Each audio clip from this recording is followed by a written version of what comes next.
Yeah.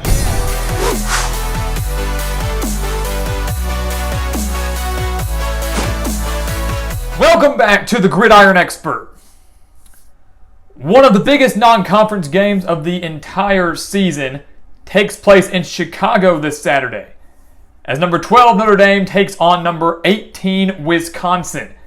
A game that is not just a potential playoff elimination game for these teams, and we'll touch more on that later, but it is also the Jack Coan reunion game, as Coan, Notre Dame's quarterback, will be facing off against his former team in the Badgers. So we are here to break down everything you need to know for Notre Dame, Wisconsin, hosting College Game Day in Chicago this Saturday, everything you need to know about this game, and of course who we have winning this game when it's all said and done. So again, guys, welcome back to the Gridiron Expert. As always, make sure to continue to like, comment, subscribe, share our videos, and check out everything down in the description below. The main thing there is, of course, our expert picks. Our Week 4 college football and Week 3 NFL spread picks were just released on our website yesterday. So if you haven't signed up for those today, make sure you go do that today so you don't miss out on any analysis for this week. And of course, any analysis for the entire year, because you sign up, it's a year-long subscription. So do not miss out on that. Some of the best spread picks in the entire country for one of the lowest prices in the entire country, and that is now 3 years running on both ends. So do not miss out on that opportunity. Again, thegridironexpert.com. Sign up for those expert picks.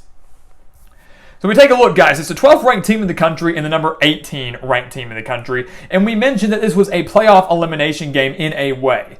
And a lot of people would laugh at that. A lot of people would frown upon that. But let's look at it from the perspective of this. Notre Dame, up until their narrowed victory over Toledo, was a top 10 team. The Fighting Irish are still a playoff contender, legitimately.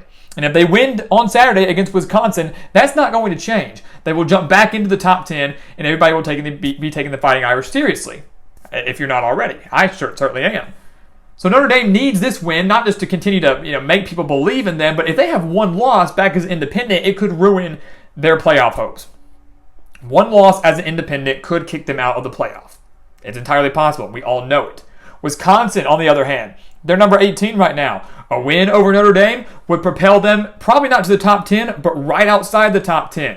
They still have a game against Iowa left on their schedule, and of course maybe a Big Ten championship against someone like Penn State, Ohio State. Who knows who they could face, but they already have one loss. The Badgers have a relatively favorable schedule the rest of the way outside of Iowa. They beat Notre Dame, win out, they will be in the playoff conversation by season's end. But if they lose on Saturday, they're done. Huge for both teams if they are trying to make that Final Four still. The rankings don't show it, but the long-term implications are huge. We take a look at the offenses, and we'll start with the Fighting Irish first. Notre Dame, to me, owns the major offensive edge going into Saturday.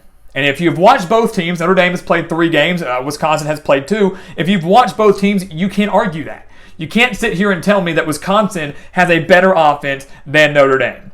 The Fighting Irish are averaging 33.3 points per game, and Jack Coan, remember, the former Wisconsin quarterback, is playing better than we ever saw him play during his time at Wisconsin. It's only been 3 games, but he's thrown for 828 yards, 8 touchdowns, just 2 interceptions. They're averaging 302 passing yards per game. Jack Coan looks great. He looks better to me than he ever did in a Badgers uniform. So that's going to be obviously a bit of a bad blood here. It's going to be an emotional game for Jack Coan for both teams. But if he plays like he has all year, especially if you saw him play like he did against Florida State in that season opener, Notre Dame has a very good chance to win this game. The problem for the Fighting Irish is the fact that they are struggling to find balance. They can't run the ball. Notre Dame's averaging just 105.7 rushing yards per game. They have really struggled to get Kyren Williams going on the ground. Williams, just 211 yards and 2 touchdowns on the year. The most rushing yards Notre Dame has had in a single game was 132 against Toledo. That was a 3-point victory for the Fighting Irish. They only rushed for 65 against Florida State. They only rushed for 120 against Purdue. And as we all know, Wisconsin has one of the best rushing defenses in the country, and we'll touch on that in a second. But Notre Dame, right now, owns the offensive edge because they can sling it, something Wisconsin can't do, but the Fighting Irish can't run it. They haven't been able to run it against weaker opponents. What makes us think they can run it now against Wisconsin? Again, we'll touch more on that in a second when we break down the defense. When you look at Wisconsin, you actually have to ask yourself, where is the offense, right? Where is the Badgers' offense? Because it's practically non-existent. Graham Mertz is there, and he was this highly touted 5-star recruit. He looked great at the beginning of last year, then COVID hit, and he tanked. Lit up Illinois, lit up Michigan, and then everything kind of fell apart for Wisconsin and Mertz. And he hasn't recovered since. In 2 games so far this year against Penn State and Eastern Michigan, Graham Mertz has thrown for 326 yards, 2 interceptions, no passing touchdowns. 2 games, and he has not thrown a touchdown. And if Wisconsin wants to win this game, he's going to have to step up and make some plays. I'm not saying he's going to have to go out there and throw for 300 yards, but he's going to have to deliver. He's going to have to convert some third downs. He's probably going to have to throw a touchdown. It's going to have to happen if Wisconsin wants to win. We do know, though, that Wisconsin, for years and years and years, has always loved to run the football, and they've run it effectively. That hasn't changed. That's not going to. Brett Bielema did that. Gary Anderson did that. Paul Chryst is doing that. They're averaging 266 rushing yards, and yes, it's only been 2 games, but still an impressive number. 180 rushing yards against a good Penn State defense, 352 rushing yards against Eastern Michigan. We should also mention that Wisconsin is coming off a bye coming into this game against Notre Dame in Chicago. They have Chez Malusi as their lead running back right now, 265 yards and 2 touchdowns.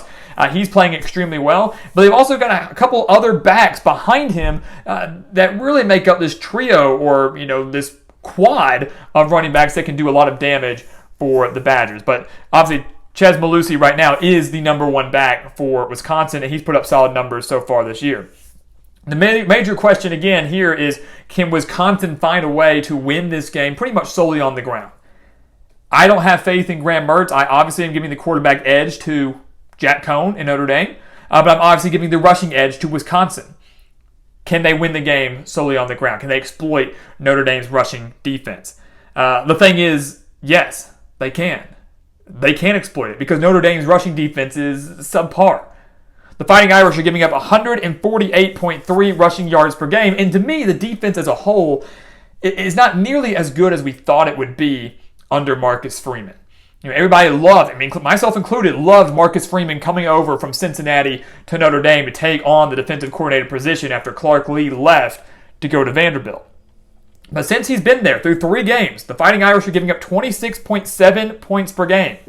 That was not a mark they had last year. Way worse than it was last year, and it was a good defense last year.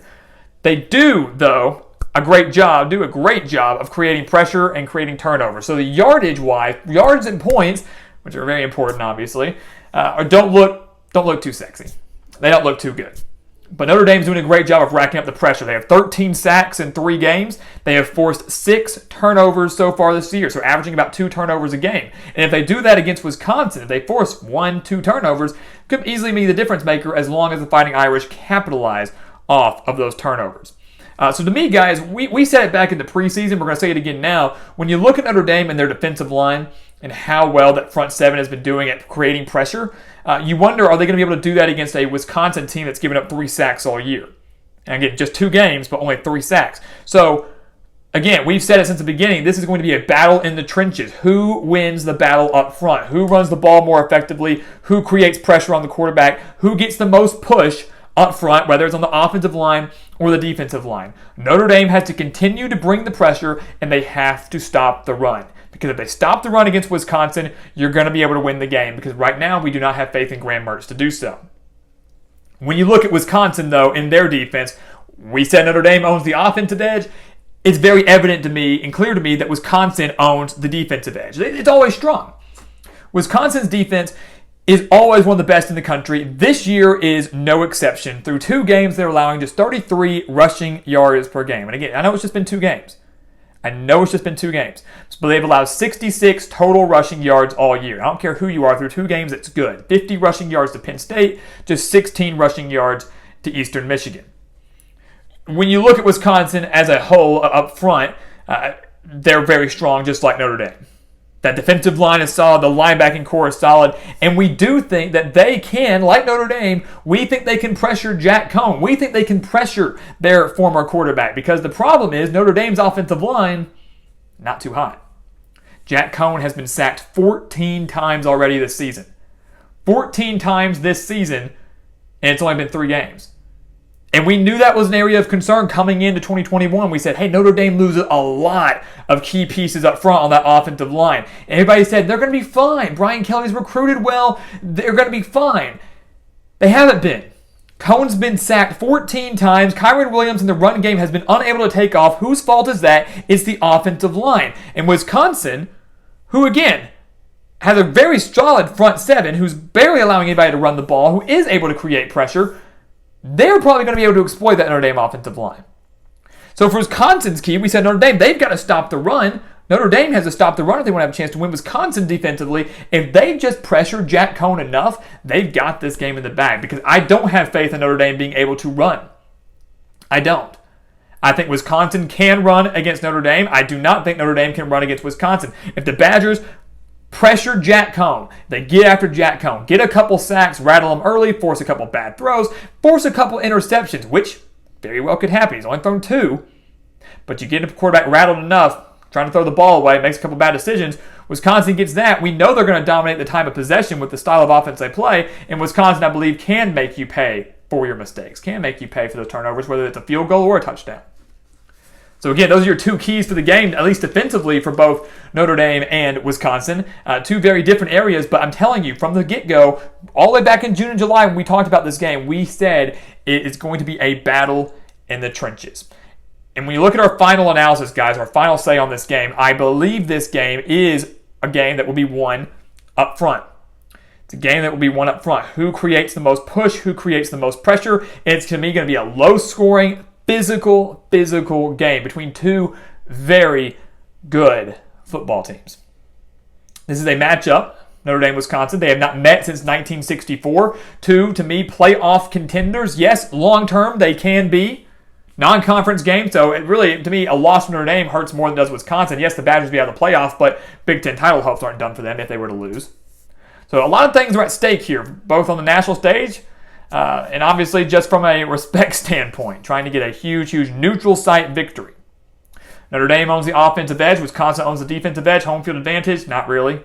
Neutral site. Soldier Field. Historic Soldier Field, Chicago. Going to make for a great atmosphere. Out on College game day, going to be even better. But at the end of the day, guys, I'm going to go with the team that has the better defense. I'm going to go with the team that has the better defense. That's Wisconsin. I'm going with the team that has the defensive edge. A Wisconsin team that has the ability to make Notre Dame one-dimensional.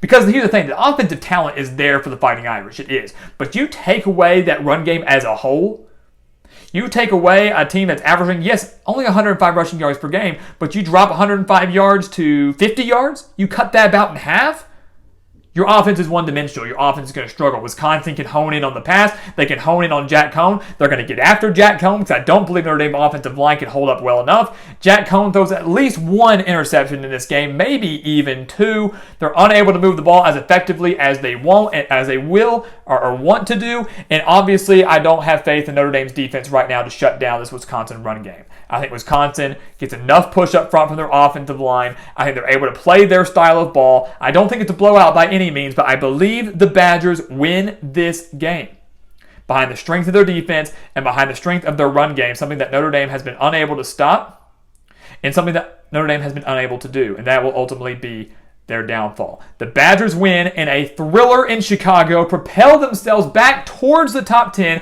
I don't think they reach the top 10, but it will be close. They might even swap spots. Wisconsin could jump as high as number 12. People will begin to take the Badgers seriously again. They will re-enter playoff discussion possibly. And we're going to be in store for a very, very interesting ride the rest of the year as you watch Wisconsin go through their Big Ten slate and Notre Dame still try to keep their playoff hopes alive. One loss doesn't ruin them, but the room for error will become very, very small. So guys, as always, thank you so much for watching us here at the Gridiron Expert on YouTube. Make sure to continue to like, comment, subscribe, share our videos, and of course, check out everything down in the description below. Again, help us help you by going to sign up for those expert picks down in the description below over on thegridironexpert.com. Some of the cheapest spread picks in the country for both college and NFL. Some of the best spread picks for the lowest prices in the country for both college and NFL. We've been doing that now for 3 years. If you haven't signed up yet, go do it today. It will be one of the best decisions you make all season long. So go check that out. Again, down in the description, thegridironexpert.com. And once again, guys, as always, thank you so much for watching, and we will see you next time right here on The Gridiron Expert.